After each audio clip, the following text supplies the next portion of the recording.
राणा जी, इनकी कहने की बातें हैं कि हमने विकास किया है। बीजेपी बोल रही है कि हमने बहुत विकास किया।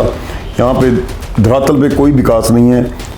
आप बद्दी की हालात रोडों के और हाउसिंग बोर्ड के सारे आप देख ही रहे हैं कि विकास नाम की यहाँ चीज़ नहीं है। आम आदमी पार्टी आई, जैसे पंजाब में आई है, उसने 6 महीने में कामों की झड़ी लगा दी। अपने जो गारंटियाँ दी हुई थी, हर गारंटी को पूरा करने के लिए उन्होंने अपना जोर लगा दिया। यहाँ पे सिर्फ घोषणाएं हैं, यहाँ विकास नहीं है। कांग्रेस कहती थी कि हमने 700 करोड़ का विकास किया। वो कहाँ है विकास? पीठ पे ढोते हैं कि जब तक वो हॉस्पिटल में पहुँचते हैं वो लोग, उनकी डेथ तक भी हो जाती है। सुविधाएँ तो बिल्कुल चरमराई हुई है। जहाँ कहीं डिस्पेंसरी है वहाँ बिल्डिंग जर्जर है। पहाड़ में भी यही हाल है जी। पहाड़ में तो इससे भी बदतर है बिल्कुल ही। पहाड़ी लोगों को तो इन्होंने पूछा ही नहीं। उनको तो ये वोट बैंक के नाम पे यूज करते हैं। जनता तो परेशान हो ही रही है, उनको कोई नौकरियां नहीं मिली। जितनी इंडस्ट्री है हमारी यहाँ 3500 से लेकर 4000 तक फैक्ट्री है यहाँ दून बद्दी में, लेकिन हमारे लड़कों को नौकरी नहीं मिलती। हमारे बच्चे सब बेरोजगार घूम रहे हैं। और अब जो पढ़ी लिखी जनता है, जैसे कि हाउसिंग बोर्ड है, हाउसिंग बोर्ड इनको बिल्कुल जो फेस 1, 2, 3 इनको नकार देंगे वो लोग। महीने में घोषणाओं की झड़ी लगा दी इन्होंने जो, लेकिन दून का कोई विकास नहीं हुआ। हमारी इन दोनों पार्टियों ने एक दूसरे की टांग खींचने के लिए उसमें प्रकृति में राजनीति घुसा दी। नमस्कार साथियों, बद्दी न्यूज़ में एक बार फिर आपका स्वागत है। आज हमारे बीच दून विधानसभा क्षेत्र से आम आदमी पार्टी के प्रत्याशी स्वर्ण सिंह सैनी जी उपस्थित हैं। आज हम इनसे दून विधानसभा के मुद्दों के बारे में जहां बात करेंगे, वहां इनके जीवन के बारे में भी जानेंगे और किस किस मुद्दों को लेकर राजनीति में आने का इनका मकसद क्या रहा, ये सारी चीज़ें इनसे बात करेंगे। सैनी जी, आपका स्वागत है। धन्यवाद जी। सर्वप्रथम जो हमारे दर्शकों को बताइए कि राजनीति में आप पहले से ही हैं, आप पंचायत स्तर की राजनीति भी करते रहे हैं जी। तो विधानसभा क्षेत्र की राजनीति में आने का मन कैसे हुआ कि अब विधानसभा क्षेत्र में उतरना है? पहले तो मेरा आप सभी को, आपको भी और सारे दून विधानसभा क्षेत्र के भाइयों को नमस्कार। मेरा मन इसलिए बना जी कि मैंने आम आदमी पार्टी की जब नीतियां देखी, केजरीवाल जी की, पंजाब दिल्ली के बारे में सुना, तो मेरा मन इसलिए करा कि वो मैंने कांग्रेस में काम किया काफ़ी लंबे समय से। मेरे फादर साहब भी कांग्रेस के साथ थे और मैं भी कांग्रेस के साथ रहा हूँ। तो मेरा मन इसलिए बना कि कांग्रेस की नीतियाँ मेरे को पसंद नहीं आई। उनका जो मैंने काफ़ी जड़ तक मैं उनका वाकिफ हूँ। फिर मैंने इसकी अपना आम आदमी पार्टी की जो नीतियाँ देखी, उसको देखते हुए कि क्यों ना मैं भी अपनी प्रबुद्ध जनता की सेवा करूँ। ये पार्टी सेवा के लिए आई है, आम आदमी के लिए आई है। इसलिए मैं राजनीति में आने का मेरा मन बना कि मैं भी विधानसभा में जाके अपने इलाके के मुद्दों को उठाऊंगा। जो जिस एरिया का इन्होंने हमारे दून का मजाक बना रखा है, कोई हॉस्पिटल नहीं, कोई स्कूल नहीं, इसलिए मैं आया हूँ। तो पूर्व में आपके परिवार का और आपका क्या योगदान रहा यहाँ पे इलाके के लिए? किस तरह के काम आप करते रहे पूर्व में? हम, मेरे पिताजी भी और मैं भी, हम समाज सेवा पिताजी पहले करते थे, जो फिर पिताजी ने मेरे को दायित्व संभाला, तो मैं भी यहाँ समाज सेवा में काफ़ी काम किए। जैसे कि यहाँ गांव के मंदिर, गुरुद्वारे या कोई शमशान घाट या कोई सार्वजनिक जगह पे जो भी आपसे, हाँ, जो मतलब जितना बन पाया मैं लगा हुआ हूँ।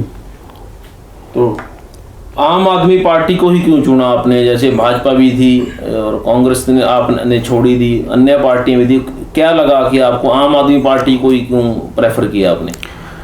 सर, ऐसे है कि आम आदमी पार्टी में ही आम आदमी का सिर ऊंचा रह सकता है, क्योंकि बीजेपी और कांग्रेस तो बड़े बड़े नेताओं की पार्टी है, बड़े बड़े धनाढ्य जो उनकी पार्टी है। वहाँ तो कभी हमारा आम आदमी का नंबर ही नहीं आ सकता वहाँ पे।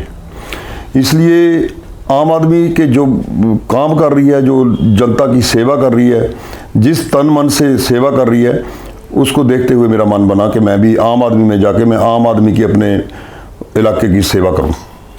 आपने पर्चा भरा, आपको निशान तो पार्टी को पहले मिल गया था, पर दून विधानसभा के क्या क्या ऐसे मुद्दे हैं जिनको लेकर आप मैदान में उतरे? आपको क्या लगता है कि दून विधानसभा में भाजपा तो कहती है विकास बहुत किया, फिर भी आप किन मुद्दों को लेकर उतरे हैं? राणा जी, इनकी कहने की बातें हैं कि हमने विकास किया है।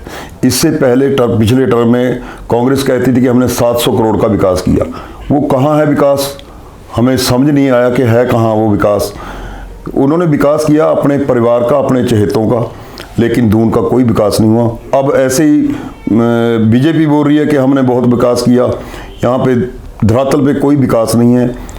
आप बद्दी की हालात रोडों के और हाउसिंग बोर्ड के सारे आप देख ही रहे हैं कि विकास नाम की यहाँ चीज़ नहीं है।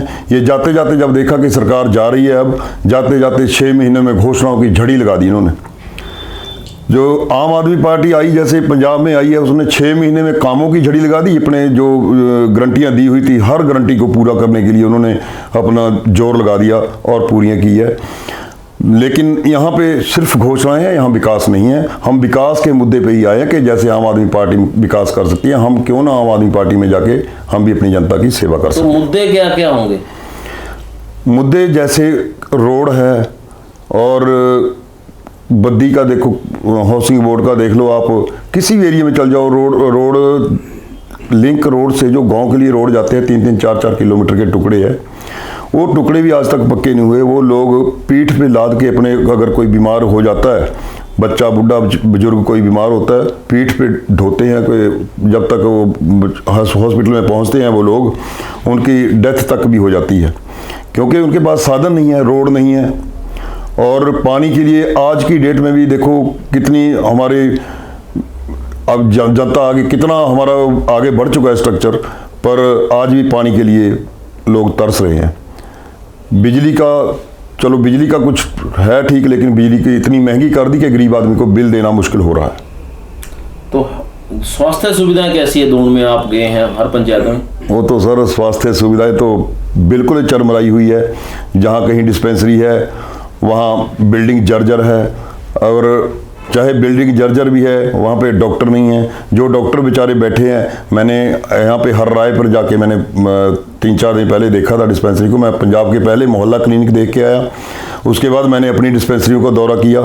तो जब मैंने देखा कि हमारे और पंजाब और हिमाचल की डिस्पेंसरी या मोहल्ला क्लिनिक कह लो, उसमें ज़मीन आसमान का फ़र्क है। यहाँ पे बिल्डिंग जर्जर है। फिर मैंने उनका मेडिकल स्टोर देखा कि जहाँ आप क्या दवाइयाँ देते हैं, वहाँ दवाई नाम की कोई चीज़ नहीं है। थोड़े बहुत डब्बे डुब्बे रखे हुए हैं और पुराने, और कोई भी सुविधा ही नहीं है।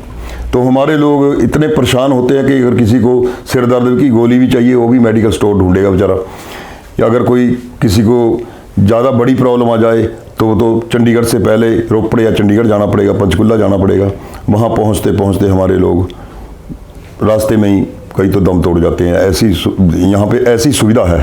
तो अभी भी स्वास्थ्य सुविधाएं जो माकूल नहीं है, अच्छी नहीं है, आपका यही कहना है कि पहाड़ में किस तरह की सुविधा है? पहाड़ में भी यही हाल है जी। पहाड़ में तो इससे भी बदतर है बिल्कुल ही। पहाड़ी लोगों को तो इन्होंने पूछा ही नहीं। उनको तो ये वोट बैंक के नाम पे यूज करते हैं। ये आप कह लो कि दारू बांटते हैं, पैसा बांटते हैं। कुछ जो समझदार लोग हैं, पढ़े लिखे लोग हैं, वो इनके झांसे में नहीं आते। पर कुछ गरीब जनता ऐसी भी है कि जो इनके झांसे में आ जाती है, वो वोट डाल देती है। ये अपनी राजनीति चमकाने के लिए, अपने बिजनेसों को चमकाने के लिए राजनीति में आते हैं। इनको हमारी जनता से कोई लेना देना नहीं है। पहाड़ के लोग कहते हैं ना हमें रोजगार मिला, ना सब रोजगार है, हम क्या करें? पहाड़ के लोगों का ज़्यादा यही है कि मैदानी क्षेत्र में तो इंडस्ट्री है, तो पहाड़ के लोगों के लिए किस तरह का विकास चाहते हैं आप? देखो, पहाड़ से भी हमारे बद्दी में नौकरी करने के लिए इंडस्ट्री में आते हैं काफ़ी लोग, लेकिन यहाँ पे उनको नौकरियाँ नहीं मिलती। मेरे पास भी, अब जैसे मैं दून में पूरा पहाड़ में मैं घूमा हूँ, मेरे पास भी कई लोगों ने अपने रिज्यूमे दिए हैं, लेकिन अभी हमारे कौन पूछेगा? अभी अगर हमारे पास सत्ता होगी या कोई मतलब पावर होगी, तब हम ये काम करवा सकते हैं। जिनके पास पावर है वो बेचारे अपने कबाड़ के धंधों में उलझे हुए हैं, और उनको ठेकेदारी प्रथा के लिए इंडस्ट्री को भी परेशान कर रहे हैं, और जनता तो परेशान हो ही रही है। उनको कोई नौकरियां नहीं मिल रही। जितनी इंडस्ट्री है हमारी यहाँ 3500 से लेकर 4000 तक फैक्ट्री है यहाँ दून बद्दी में, लेकिन हमारे लड़कों को नौकरी नहीं मिलती। हमारे बच्चे सब बेरोजगार घूम रहे हैं, और बेरोजगार घूमने की वजह से कभी कुछ लोग तो नशे की लत में आ जाते हैं। इतने परेशान है कि अगर हम धरातल पे जाके देखें, ज़मीनी स्तर पे अगर देखते हैं, तो उनका दुख सुना नहीं जाता। अब मेरा अगला सवाल है कि ट्रक यूनियन का मुद्दा लगातार ही बीबीएन में गरमाता रहता है जी, तो उसको लेकर क्या चाहते हैं आप? कि आप उपाध्यक्ष भी रहे हैं, आपको ट्रक यूनियन की राजनीति सारी पता है, हाँ जी, ट्रक यूनियन में मैं 1988 से जुड़ा हूँ। ट्रक यूनियन के साथ पहली मेंबरशिप मेरी 1988 में मैंने डाली थी। उसके बाद मैं 10-12 साल एग्जीक्यूटिव मेंबर भी रहा हूँ, उसके बाद वाइस प्रेसिडेंट रहा हूँ। मेरे को सारा पता है ट्रक यूनियन के बारे में कि क्या क्या दिक्कतें आ रही है। हमारी इन दोनों पार्टियों ने एक दूसरे की टांग खींचने के लिए उसमें ट्रक यूनियन में राजनीति घुसा दी। जब ट्रक यूनियन में राजनीति आ गई तो ट्रक यूनियन की हालत थोड़ी बदतर होती चली गई धीरे धीरे। और उस पर इंडस्ट्री के भी कुछ लोग ऐसे थे कि जो ट्रक यूनियन को नहीं चाहते कि ट्रक यूनियन डेवलप हो। उन्होंने भी फिर उनका भी काफ़ी योगदान रहा इसको बिजनेस को ख़राब करने में। हमारे लोग यहाँ पे हज़ारों ही लोग हैं, 11,000 ट्रक, लगभग 11,000 ट्रक हमारी ट्रक यूनियन में है। तो उन लोगों का रोजगार धंधा, उनका खाना पीना सब इसी ट्रक यूनियन के सिर से ही था। पर आज वह लोग बहुत ही परेशान हो रहे हैं कि उनके धंधे पे बहुत ज़्यादा इन दोनों पार्टियों ने डाका ही डाला एक तरह से। वो तो कहते हैं हम ट्रक यूनियन के हितैषी हैं। सर, वो कहने की बातें तो बहुत कुछ होता है, लेकिन वो हितैषी अंदर से हितैषी नहीं है।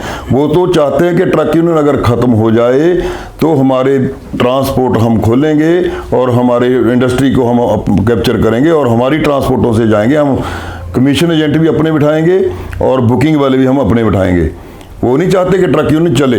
ये तो सिर्फ बातें हैं कि हम हितैषी है। ट्रक यूनियन की कोई हितैषी नहीं है। ट्रक यूनियन के हितैषी हमारे जैसे लोग होते हैं जो ट्रक यूनियन से ही स्टैंड हुए हैं और ट्रक यूनियन से ही यहाँ तक पहुँचे हैं और ट्रक यूनियन के सिर से ही आज भी हम रोटी खा रहे हैं, हमारे बच्चे पढ़ रहे हैं। और ऐसे बहुत लोग हैं, ऐसे मेरे ख्याल है अगर ज़्यादा नहीं तो 50% लोग ऐसे हैं जैसे हम डिपेंड है ट्रक यूनियन पे ही। ऐसे 50% लोग ट्रक यूनियन में है। बाकी तो जो ट्रक, इन्होंने तो नाम मात्र एक ट्रक किसी ने डाला हुआ है, हमारे किसी ने एक ट्रक डाला हुआ, किसी ने 2 ट्रक डाले हुए, सिर्फ राजनीति करने के लिए ट्रक यूनियन में मेंबरशिप बनी रहे इसलिए। पूरे हिमाचल में जो सबसे ज़्यादा राजस्व जो है 2 करोड़ के करीब, 2,000 करोड़ के करीब यहाँ से BBN से जाता है। क्या उस हिसाब से यहाँ सुविधाएं मिली हैं?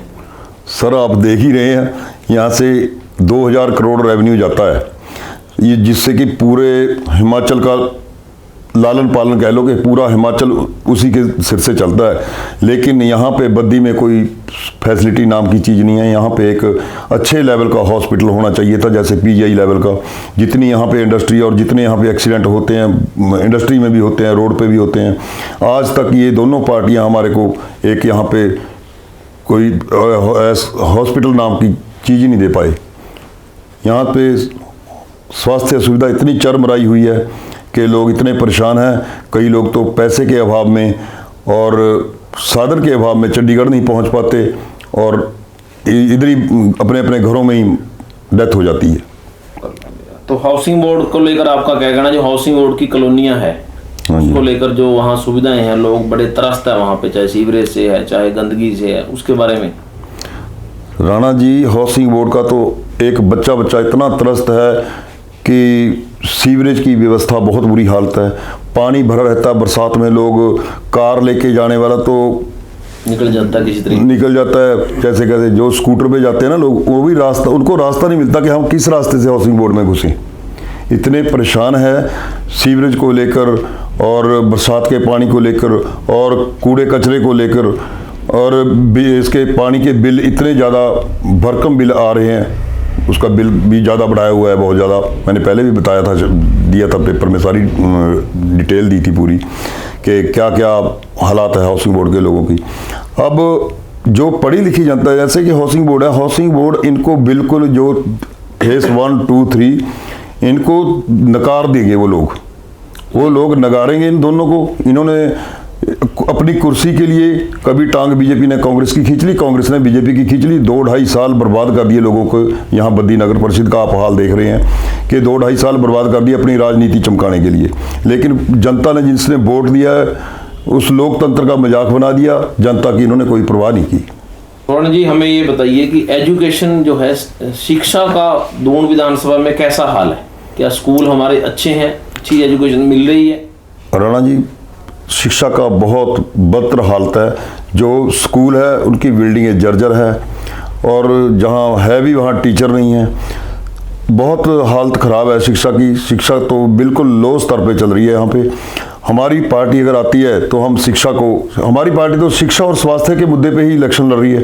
ये पहली पार्टी आई है मतलब जिसने कि शिक्षा के और स्वास्थ्य के मुद्दे पे इलेक्शन लड़े हैं, ये मुद्दा उठाया इलेक्शन के लिए।